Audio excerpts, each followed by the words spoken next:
conquer where we belong. Predators Golf Club, our pride and our might. United we rise with all of our lights. Hello everyone, this is John. Welcome to Predator Golf Channel. Welcome to my home club, Wilton Golf Club.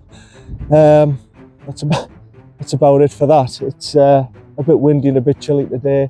Friday, I've got the competition tomorrow. But basically, today's video is going to be about chipping, really. That's its called. Well, I'm going to call it secrets to chipping for high handicappers, basically. Now, I did a video before. About this on the aggressive winning golf series, but it was only a little section. This part I'm going to go into a few more complexities, okay? Basically, chipping, the old technique, I'm just going to wait for these cars to go past because there'll be a little bit of disturbance in the noise maybe. We're just going to let these guys pass through. That's the thing here, local golf clubs, you're always going to get disturbances right there away. So basically, I went through the basics, didn't I? I went through the basics. I taught you the chipping 101 technique, the hinge and hold method and all that kind of stuff.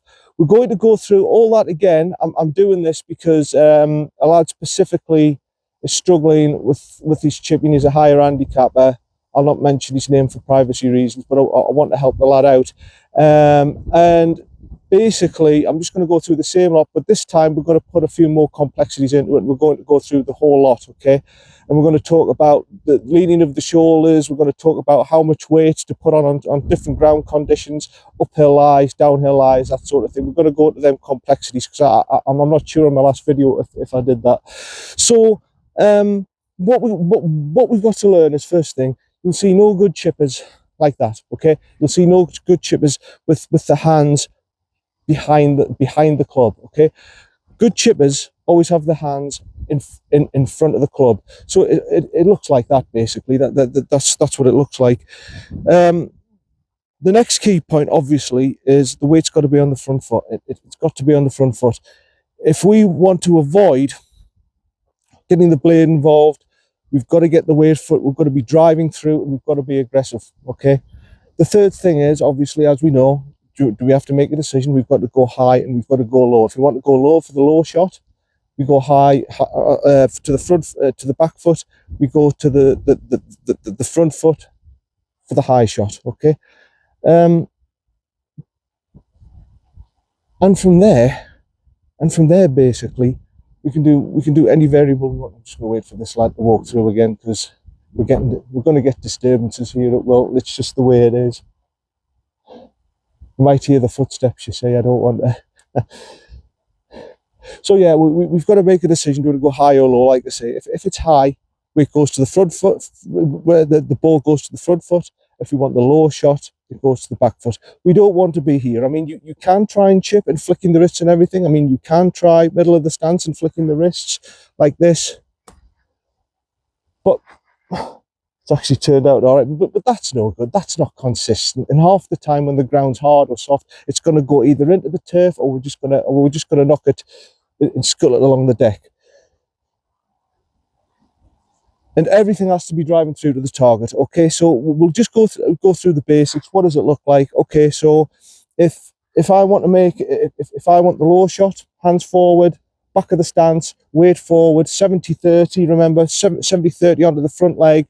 And basically, it's just driving it through like that, okay? That's the low shot.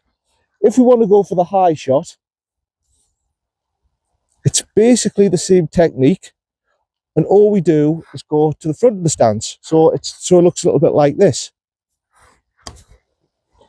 It comes up a little bit higher, it goes a little bit softer. Obviously, it's still a little bit low because we haven't put in the complexities yet. But basically, that's your chipping 101. Do it again. Back foot, weight at the front foot, club lead, weight on the front foot, leaning in, hands forward of the ball, and very simple. There's your low shot, and everything's cocking the wrists, holding through. Okay, we are not doing this. This is the last thing we want. We don't want hand speed. We want club head speed. So we want that speed but we don't want that speed. That's the kiss of death. Remember, do not flick the wrist when you're chipping. High shot, very simple again. Front of the stance, same technique. Comes higher, drops softer. That's in the hole. Oof. And that's it. So as long as we've got a basic grasp of that, we can work with this technique, and we can do anything we want really around the greens, and anything we want from there. Now, I've done this again. I know I'm going through all the same stuff again, but from there, okay, from there, we simply just change our stance and grip. That's all it is.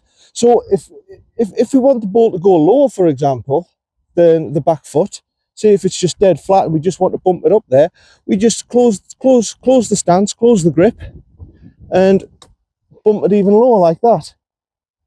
We're still driving through. We're not flicking the wrist. We're still driving through. It comes out lower and it'll roll longer. The other way, if we wanted to go higher, say if we want a softer shot, with the basic shots, we're not going to go at anything just complex just yet. Opening the grip, opening the stance, front foot. So I'll open this one a little bit more. It comes up a little bit higher. It's going to check a bit softer. If we wanted to go higher again, it's just opening the grip and opening the stance. Weight on the front foot. Oh, that's not too great because I've been in a bald patch and I've hit the damp grass. We'll try again. There we go. And you'll notice every time when I'm playing these shots, by the way, that the hands are high. Okay, when I'm not flicking wrists, but my hands are high. I'm never flicking the wrists. If there's a bunker ahead of us, again, we can go even steeper. And that's basically it. That's your basic chipping 101 and opening the grip and opening the stance. Now, you said you've done that before. That's great and everything. We with that foundation, basically, that's all you need for about 80% of the shots around the greens. But there are going to be situations where it's not going to be so simple, where we've got uphill lies, downhill lies, and there's different variables. So what I'll do is I'll just knock this camera back so I can actually get myself on the uphill slope. Now, when you're on the uphill slope, it's slightly different. Okay. Now, when we're chipping, okay, there's a tendency when everything's on the front foot, everything's there. There's a tendency for us with this shoulder to naturally drop. Okay. Now, when we're on an uphill slope, we can't really have everything going forward, right? So what we've got to do is we've got to shallow out the angle, okay? Because if we go in, as I'm going to show you, with everything going, with everything with the shoulders going down, and we're driving in on an uphill slope, well, actually that's ended up okay, but we dig too far into the turf, and the club will get stuck and the ball can bobble 2 foot ahead of us. So in a situation when you're on an uphill lie, you can do the same technique. You can do exactly the same with a high shot, low shot, anything you want really. Only this time, we're not having everything leaning into the slope, okay? We are trying to shallow out. We are trying to shallow out on an uphill lie. So instead of having our shoulder, this front shoulder bending down like that, which is naturally going to happen when we're trying to drive into the turf, we have to shallow out. And how do we shallow out? Well, we get into the position. Say I'm going for the front foot shot. I open my grip and stance a little bit on an uphill lie. I'm not putting my shoulder right down there. What I'm doing is I'm going a little bit up and I'm shallowing out. Okay, so I can play the same shot with the same technique. Only this time, instead of my shoulders being down, my shoulders are now leveled out. Okay, so instead of being like this, I've leveled out my shoulders, and that's like I say, the turf here is really wet, so it's not that simple. But the weight is shallowed out. Okay, it's shallowed out, and then that's it. You can play exactly the same shot. Obviously, it's going to come out at a higher trajectory, but you can play exactly the same shot, just you level out your shoulders for the downhill lie. Okay, so again, I'll show you again. leveling out the shoulders. There we go. Exactly the same shot, obviously a higher trajectory. But basically, if I try to do that all the time with my shoulder pointing towards the ground, all I'm going to do is drive too hard, and the club's just going to get stuck. The blade's going to get stuck into the turf, and the ball is most likely, I mean, I got away with that one, but it's most likely going to be bump, and it's going to bump about 2 foot ahead of us. So that's how you deal with an uphill lie, okay? You shallow out, and this is a slight uphill lie. If it's a really uphill lie, like you've seen me at Wilton, I'll shallow out even more, so I've got to really get my weight back. I'm not doing that. Okay, that's going to be the tendency. The tendency is going to be, if you're way back like this on the slope, to do that. You don't do that. It's exactly the same thing. You just shallow out. Okay, you shallow out the shoulders, but everything is still wrists cocked, and you're still driving. Okay, you're still driving through with high hands. You are not flicking the wrists. I can't stress this enough. You do not flick the wrists. Okay, once you start doing that, I've seen a lot of high handicappers doing this. That's the kiss of death. They're finished.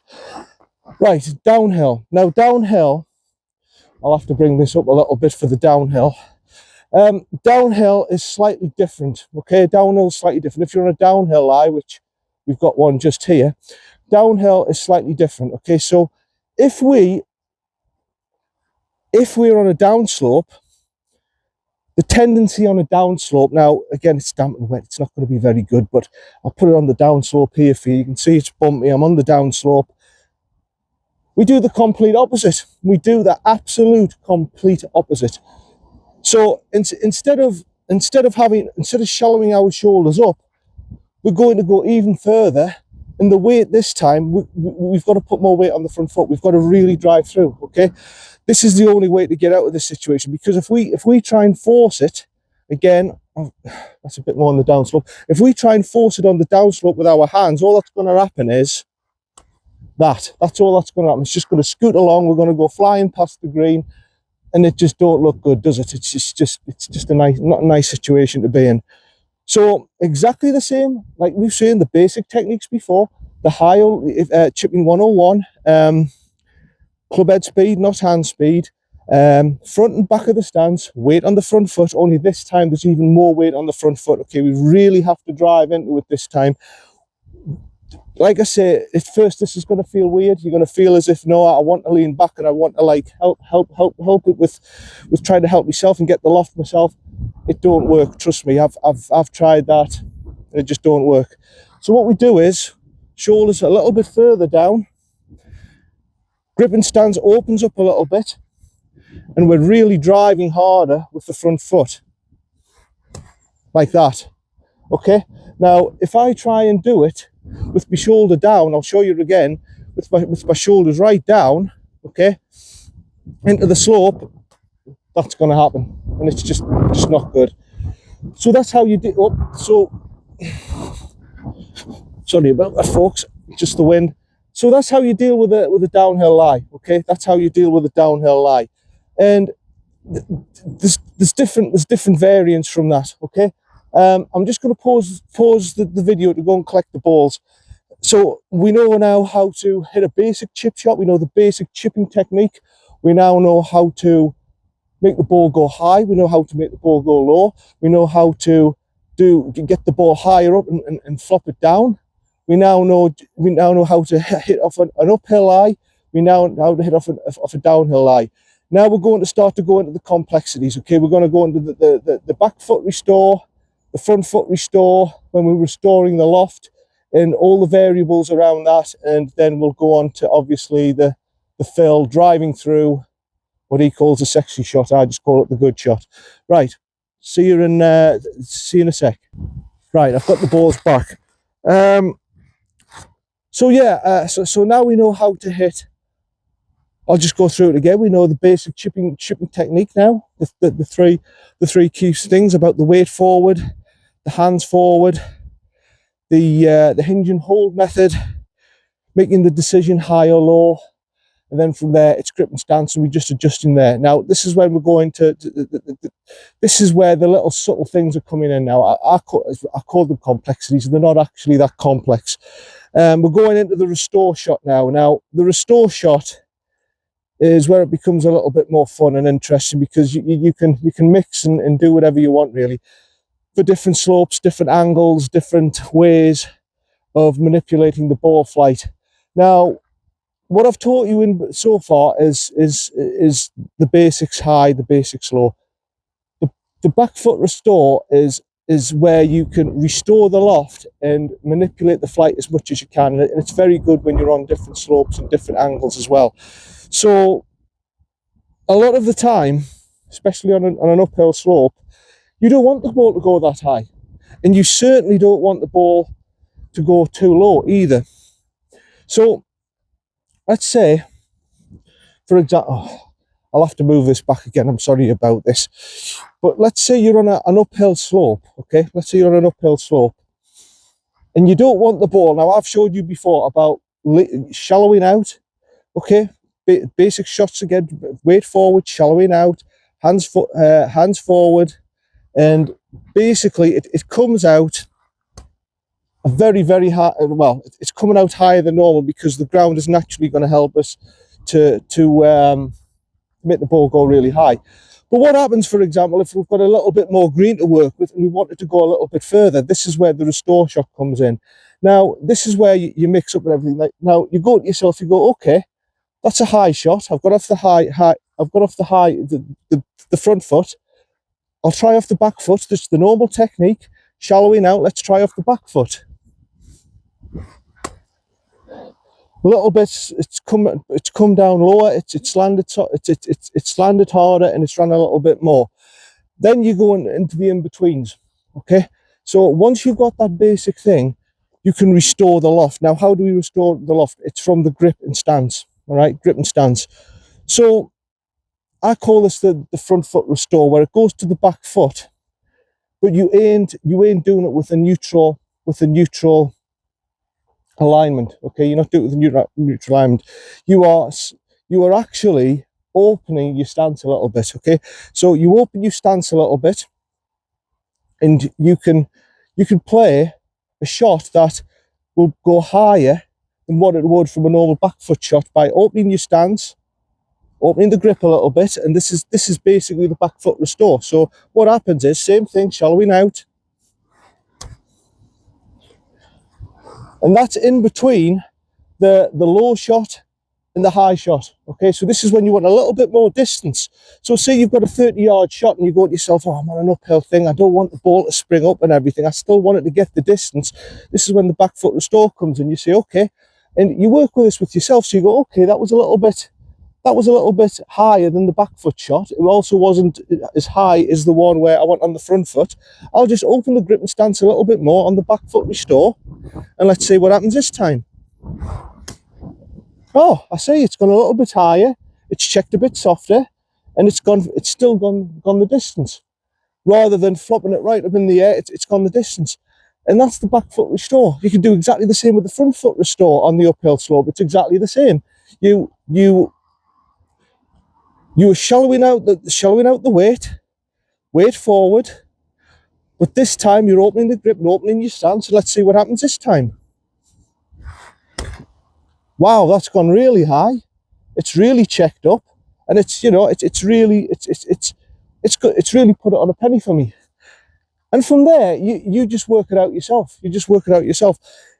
That's basically, I call it the back foot and front foot restore. It's not that complicated. And from varying your grip and stance from there, from the front foot, the back foot, opening the grip, opening the stance, you can go as far as that as you want. And in fact, I've seen Phil even go well open.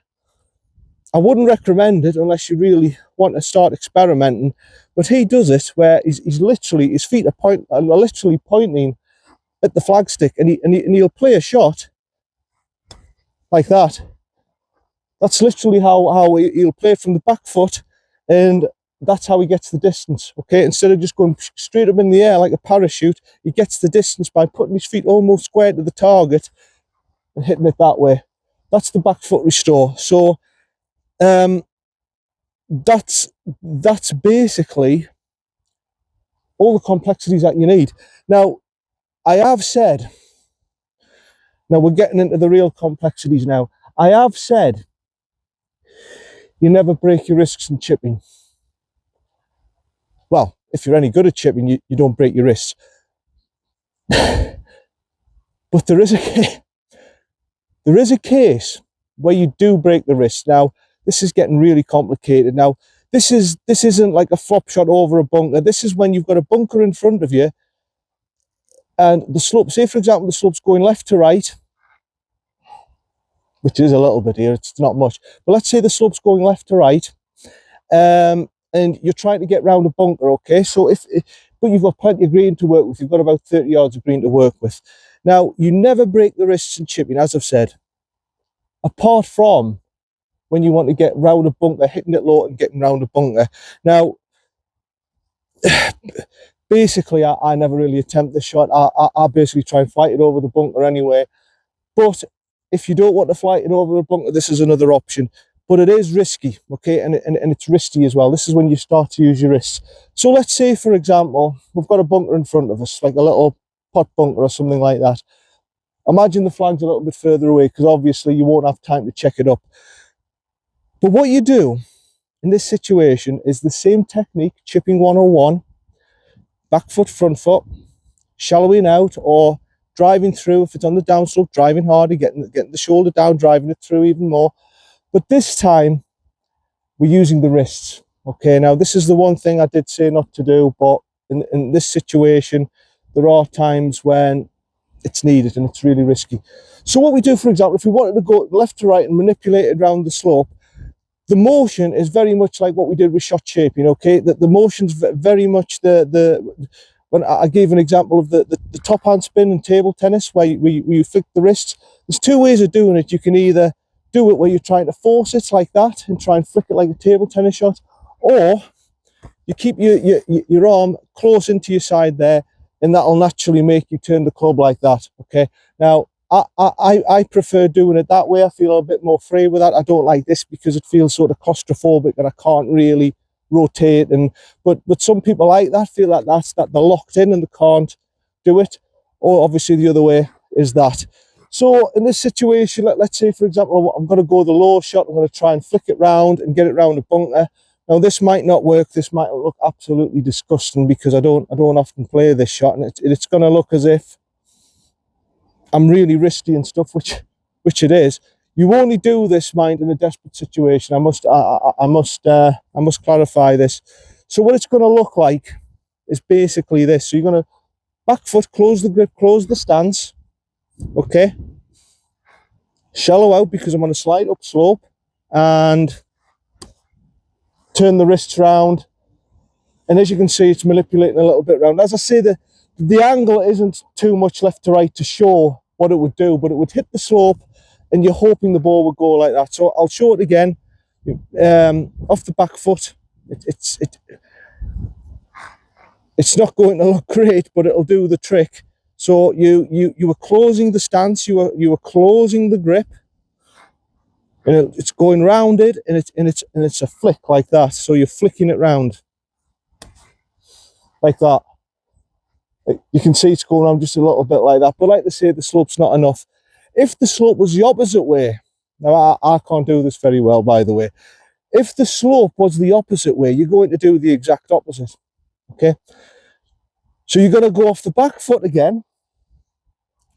But this time you're going to open the grip, open the stance, and you're going to go steeper on it. Now this is really dangerous, and like I say, you only use this when you're desperate, okay? Like I say, I much rather just flop it over a bunker, but this is I've learned this off Phil. This is going into the real complexities now.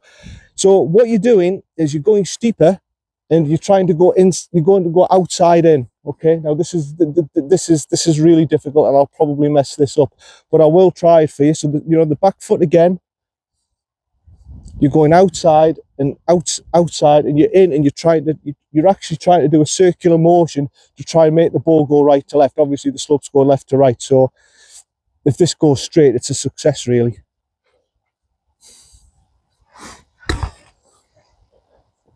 And you can see what I'm trying to do. I'm trying to manipulate the ball go right to left.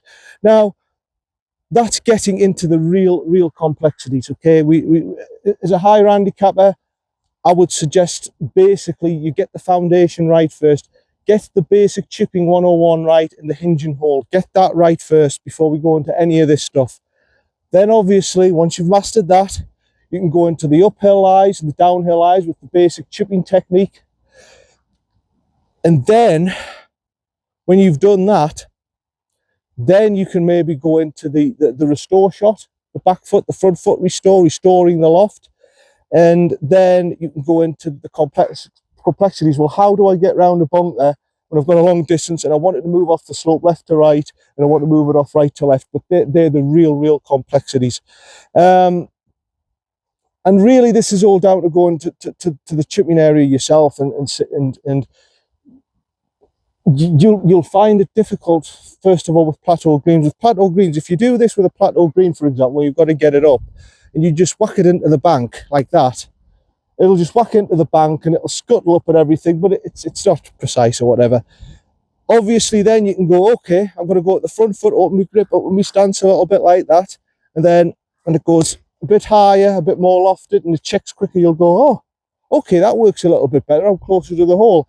And then from there, say from 30 yards on a plateau green or 25 yards on a plateau green, you just work with all the different ways with the back foot restore, the front foot restore, shallowing the loft, driving down, and you'll find out your own way that works. So when you get into that situation, say it's a 3-foot elevated green about 25 yards away, it might be that the back foot restore works for you, but you've opened the loft and opened the stance, and that might get you the closest you can to the hole. You might find that going to the front foot and opening the grip, opening the stance, almost a lob shot by shallowing out and doing that, that works for you.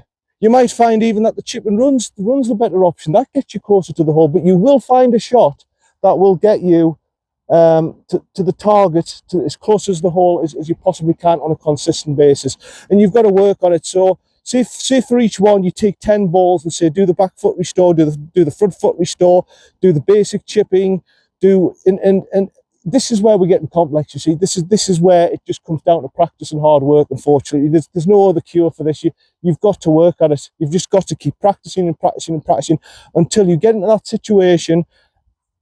And for each situation, you've got the right shot, and you say to yourself, right, I know for a fact that the back foot restore, opening the loft from the stance, works for me, or the front foot restore and lobbing it up, or bumping it into the bank and bumping it up. And you'll find the shot that works for you. Okay, you've seen me many a time when I'm going these steep slopes at Wilton. I often find that going to the front of my stance and doing the front foot restore, and I'm driving through and popping it up. That quite often works for me. You've also seen me in situations where I've said to myself, that's not going to work. For example, like currently, and I've said, right, I'm going to have to go back of the stance. I'm going to have to do the basic chipping 101, drive it through, hit it into the bank and run it up onto the green that way. Different circumstances for different shots. That's it. And the only cure for that, I'm sorry to say to you guys, is you've got to just work at it. You've just got to work at it and work at it and work at it. Okay, it's just down to practice. You've got to go on a night, on an evening, and spend 40 minutes on the chipping green and just try all this out yourself, like I've done. That's how I did it basically. I just experimented with all the different shots, and I worked out eventually in each situation which shot's best for me. I'll go to a chip and I'll have about 3 or 4 basic options I can go to, but at the finish I'll always choose the one that is best in that situation. And you've got to get to that situation where you go to a lie and you go, okay, I've got 3 or 4 shots I can call on. Which one is best to suit that lie? Instead of just having one basic chip, because, you know, we are playing on grass and turf, and you know, the golf courses aren't flat. We know that. We know golf courses, some are hillier than others, and you're never going to get a flat lie in a golf course, which, well, a good golf course anyway, that isn't on the salt marshes or something. You are gonna get courses with undulations and everything, and that's the way to do it.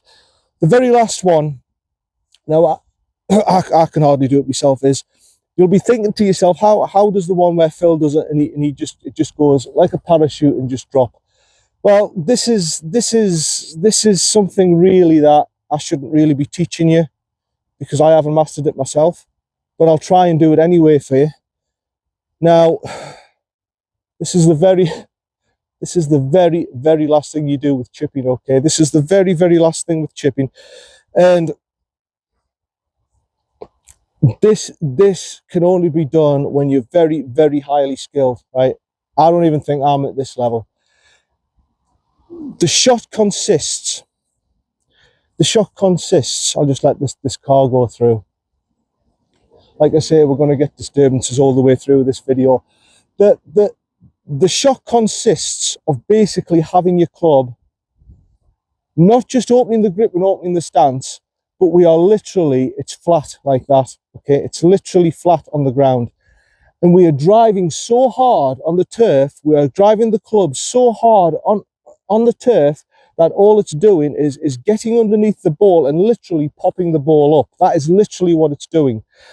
If you go wrong with this, okay, if you do go wrong with this, you do not want to know what's going to happen. You'll probably fly the ball 60 yards flying through the green, and you'll probably end up out of bounds or something like that. You don't want to know the result of this, but if you want to know how to do it, I'll try and show you it. You're going very steep on the ball, okay? You're really driving through, you're really opening the grip, you're really opening stance, and you're really driving through into the ball. Obviously, with the wet turf, this is not ideal at all. And I strongly recommend with the wet turf, you try to avoid this at all costs, especially when there's ball patches on all sorts of... On firm turf, you might stand a chance. This might be a little bit tricky. But what it is, you're right at the front of the stance, you're laying the club flat. I'm dreading this. Either way, you've got all your weight on the front foot, you're going outside in, and you're really driving through into the turf, okay? You're going to see a big divot out of this, hopefully, and hopefully it'll come out great. But I strongly recommend you only do this as a bit of fun, okay, unless you desperately need to do it. So I'm going to try it right on the front foot, flat, absolutely flat, opening the grip, opening the stance, absolutely dead flat, really driving through, and that's it. That is the shot right there. That is what Phil does when he's on an uphill lie, when he's down on a flat lie. There's a massive elevated green. He can't check it up quick. He's got about 20 yards. He just absolutely drives the hell under the ball, and it just goes flying up like a parachute. That's how you play that shot. That is probably the riskiest shot you'll ever play in golf, by the way, and I'm just lucky that's come off for us. I'll try it again. This will probably not work for us, but I will try it again and show you, just for the last example. Really opening the grip, really opening the stance. The club is literally flat on the, it's like that. It is literally flat on the ground. We're really putting the weight on the front foot, and I'm talking about 99% of the weight is on the front foot. You're really driving in, and you're going inside and out. So I'll try it once again.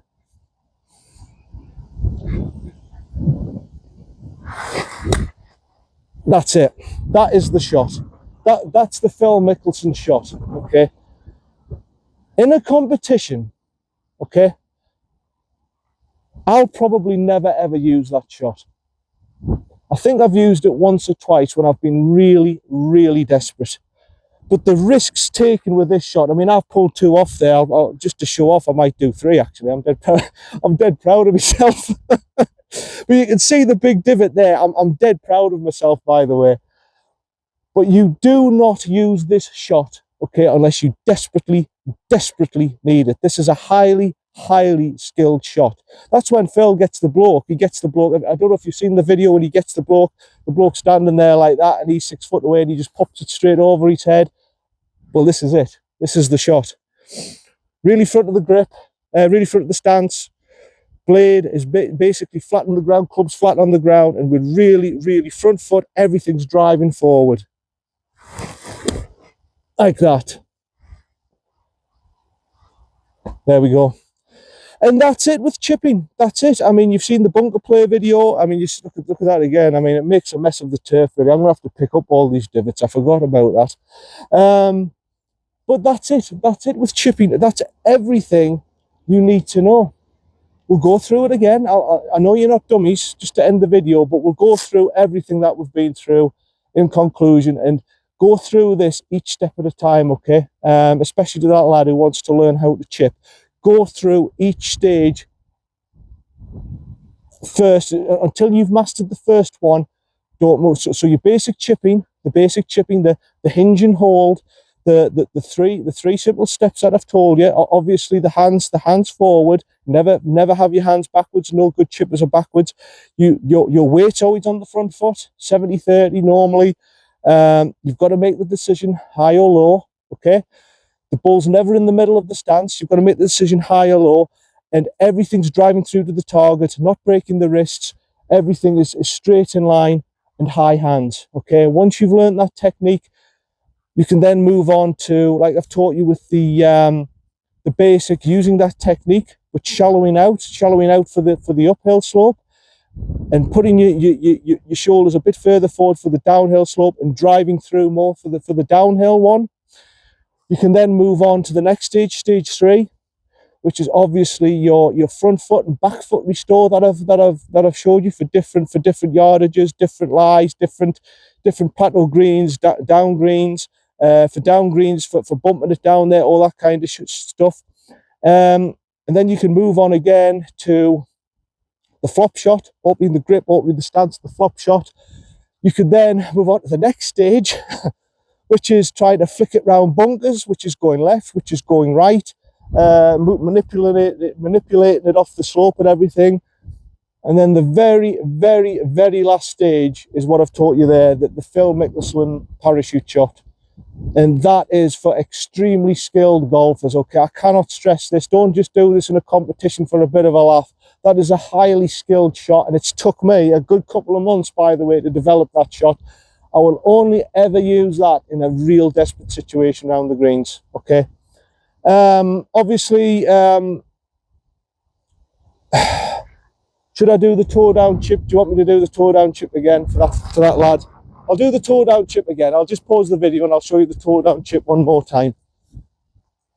Right, okay, I'm back. Right, the very last thing we'll go through again. Obviously, what I'll do after this is I know some of you aren't dummies. I know some of you, well, you're all not dummies, but obviously for the very start, high handicappers and beginners, I'll go through as well what sort of lofts and stuff that you need with the wedges once I've completed this. There's two last things we're going to do here. Obviously I've done the toe down chip, and I'm just going to go through that again with you basically. The toe down chip is around the greens in winter time when you get bare lies, divots, all that kind of stuff. Now, if I've done this all before, but I will go through it with you again, just if you haven't seen the video, and obviously for the lad who wants the help. Now, if you try in a bare lie, for example, here's one here, the chipping 101 technique. Now, the chipping 101 technique is designed in ideal conditions. We'd like it to be firm. We've got grass under the ball on the fairway or in the rough. Where we've got grass, ideally that's where we want it. But as we know, in winter time, sorry about that, it's a bit windy here at Wilton and the things fell over again. So I'll just repeat what I said basically. So yeah, basically I've done the toe down chip before, and I've done using a chip master before, but I will go through it for you this if you haven't seen the video, and obviously for the lad who wants the help and everything. So let's say in winter time. Now, the toe down chip is used in winter time where you've got a lot of bare lies and there's divots everywhere. And as we know, you know, ideally with the chipping 101, we want conditions where we've got lovely firm ground, where we've got grass under the ball, preferably in the rough of the fairway, and everything in a flat lie. Now, we know that's not going to happen on a golf course. The golf course it's natural hills and undulations. That ain't going to happen, and we certainly aren't going to get a perfect lie every time when we have 100 golfers on a Saturday on a competition playing the course on a weekend. That's not going to happen. We know that. I know that. Everyone who's played in the competition knows this. You're not going to get absolute perfect conditions. It's impossible when you've got 100, 200, 300 golfers entering a competition on a midweek Stableford. When you've got 100 golfers going out and trampling on the course, we know that's not going to happen. So when we're around the greens, if there's bare lies and stuff, the 101 won't work, and I'll tell you why. Because there's nothing to get the blade underneath the ball. There's a little bit of cushion, okay, this, especially Gary Players explained this as well. There's a little bit of cushion so the ball can drive through. If we've got a bare patch where there's absolutely nothing, there's two things that are going to result from the 101 chipping technique. This is the one time you can't use the 101 technique. Absolute bare lie.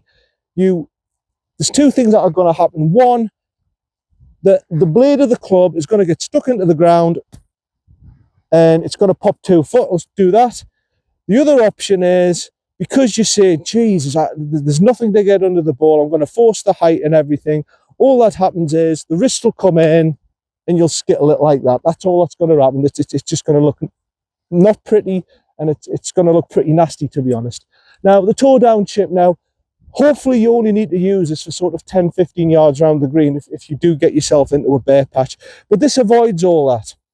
And basically, all it is, the toe down chip is we aren't using the full blade of the club. We are using just the toe of the club. And how do we do that? It's basically lifting the club up, okay, just a little bit. So instead of chipping like this, instead of going into the leg, and sometimes even when you're chipping, you might feel it brace your leg, flick your leg. You don't want that with the 101, with the toe down chip. Sorry, you want to be raising it just a little bit there. So all that we're using is this part of the club. This part, we're trying to eliminate this. We're trying to eliminate all the blade, so only this is getting involved with the ground. You can do it front foot, you can do it back foot. It doesn't really matter, to be honest. It all depends what's comfortable to you. But the key is to this: we're not trying to hit it out the middle of the face here. We're trying to hit it for me, it's going to be the middle left, because I'm a left-hander. For a right-hander, it's going to be middle right of the club. So for you, it'll be the exact opposite, but we're trying to hit it in this part of the club. So it's not dead, but it's going to be consistent, and it's going to pop out, and it'll land nice and soft. And that's it, really. There's nothing much else to the toe down chip. I'll show you the basic motion. Now I'm in a divot here. As I say before, I'll either go and it'll go 2 foot ahead of me, or I'll try and force it myself, both, and it'll go flying through the green. With this toe down chip, hopefully it won't happen. It's very much like a putting motion, so you can put it at the back of the stance like that, or you can put it at the front of the stance. It's a putting motion. It's not driving through, okay, so that's another important thing. We're not driving through, we're just trying to skim the surface with this. So it looks a little bit like this. So first of all, I'll do it off the back foot for you. So you're slightly raising the club up, and it's basically just a putting motion. So it's a bit like that. Now that's come out okay. Now if I wanted to go a little bit higher with the toe down chip, I'd just do exactly the same. Just this time I go to the front of the stance, and there we go. It landed. The trajectory that time actually didn't go as high as I wanted it to go, but as you saw, it checked up quicker. And it's a variable from there. And once you get used to it for your 10 and 15 yard shots, you can just go, okay, I wanted to go a little bit longer than that. So I'll go off the front foot and just hit it a little bit harder, a little bit firmer. I've actually hit the dead part of the club there. That wasn't very good. I wanted to go a little bit further, so I'll try this time for you. That's it. That's what I was wanting. We'll go a little bit further. I wanted to go a little bit softer, so you just hit it a little bit out of a bare patch, so you just hit it a bit softer. Again, I've hit the dead part of the club. I wanted to go a little bit softer. That's it. And you just work it from there, really. That's the toe down chip. Now, if you don't like the idea of this, there is another way, okay? Now, as you can see there, it's not 100% consistent. I've obviously hit the dead part of the club a few times, and I've scuttled on a little bit further than I would have liked. But it's not as inconsistent as the chipping 101, where basically 70% of the time it's going to result in you either driving through and it's going to bobble 2 foot in front of you, or it's just going to skittle straight through the green. It's a little bit more consistent. But if you don't like that idea, this is when you get yourself one of these. This is a Chip Master. Now, in the summer, I'll use the toe down chip all the time. But in winter, it's getting, especially that clay soil, even the toe down chip sometimes can't help you get out of the situation. It's sticky, it's clay soil. It's just not a nice situation to be in, basically. And I got to the point where I was playing Portland golf, and I got into these situations, and I just said, you know what, I'm getting sick of this. I'm really getting sick of these lies. I'm going to get myself this chip master. I got it second hand, 65 quid, best 65 quid I ever spent. And basically, instead of doing all these complexities with the toe down chip, all you do basically is it's a putting stroke, and you can go front, middle, back of the stance. So for example, middle of the stance, and it's just a putting motion. And you see how consistent that is. That's just come straight out of that divot. It's quite a bad divot, by the way. It's not a simple divot, this. It's come straight out of there, and it's looked fine. And then you can work with it yourself, so you can go back foot, so it can go a little bit lower, like that. You can use it to go a little bit higher, so front of the stance. So like, oh, so like that. And from there, you can even do the restore shots. You can even do the back foot restore. You can chip it like that.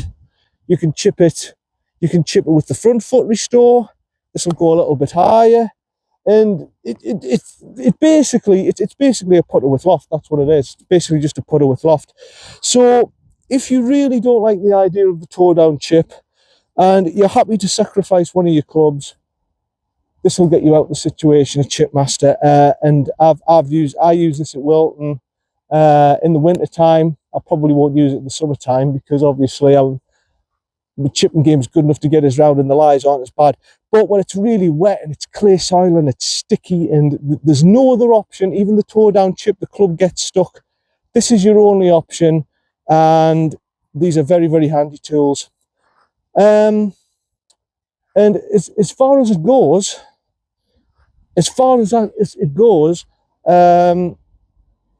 that's everything with chipping, about the complexities and everything like that we need to do. I think I've done the whole lot with you. Hopefully the lad who needs the help watches all this, and hopefully it's helpful for you.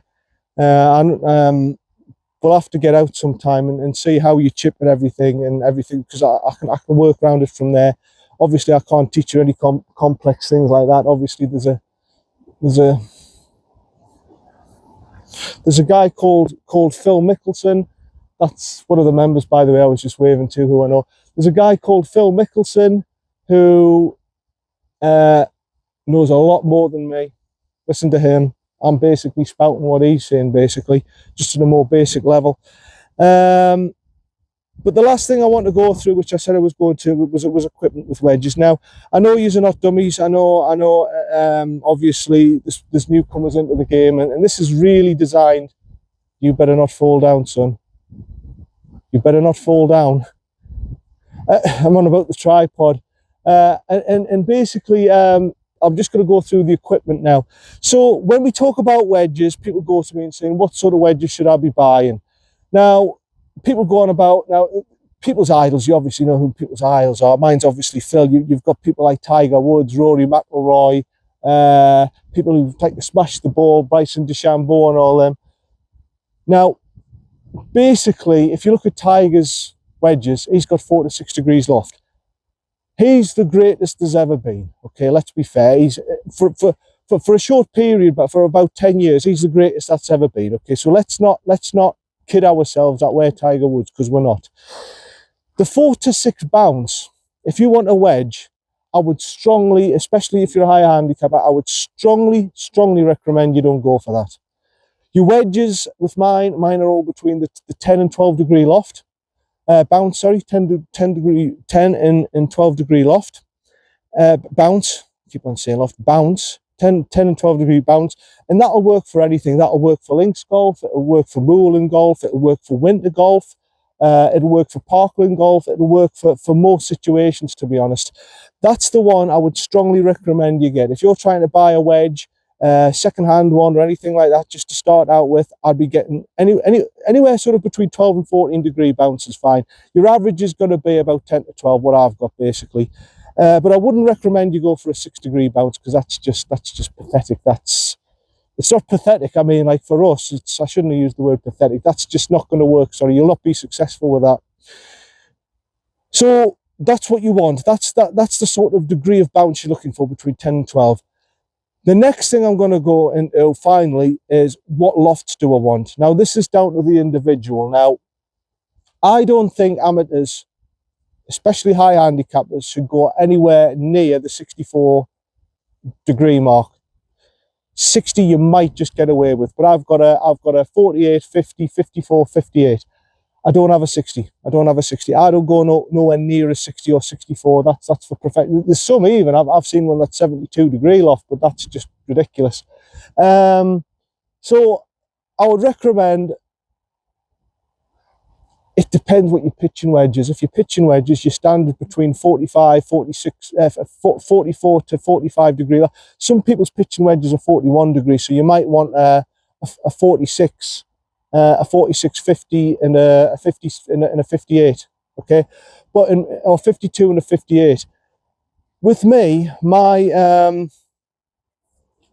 wedges, again, I'll just let this car pass. With my wedges are evenly spaced out, but my pitching wedge is 44. But let's say your pitching wedge is 44 degrees, it's standard 44, 45 degree loft.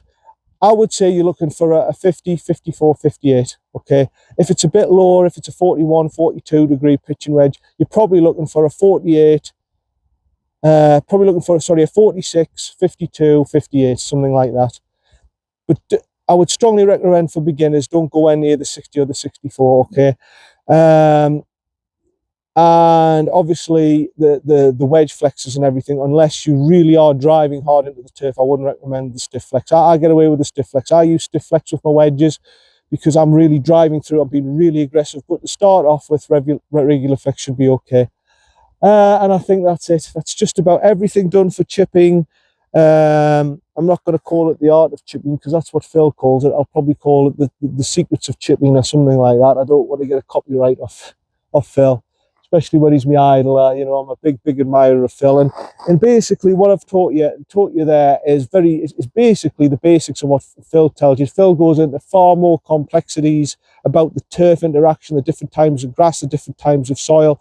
I'm not good enough to do that. I can't tell you the difference in the soils and everything, apart from wet and damp and firm and dry. That's the only two variables I've got. But that's it. Hopefully you've enjoyed the video. Hopefully that's helped the guy who needs the help and everything, and anyone else who needs the help. That's everything you need to know about chipping, how to use a chip master, how to do different shots, and have a bit of fun with it. You know, go out to your practice facility, do what you got to do, try different lies, do it. Just go out for an hour just go out for an hour, even when you've got a bit of time, early in the morning or just before it gets dark, and even just go down to your practice area. We don't really have a chipping green, but go down and just work on the different shots, and it'll be fun for you. Trust me, you really enjoy it, and it gives you so much pleasure. Once you've mastered all the shots around the greens, you can lower your scores, you can get out of any situations, you can par holes, and you will see your scores come flying down, hopefully. This is John, Predator Golf Channel. Hope you've enjoyed it. See you later. Bye for now.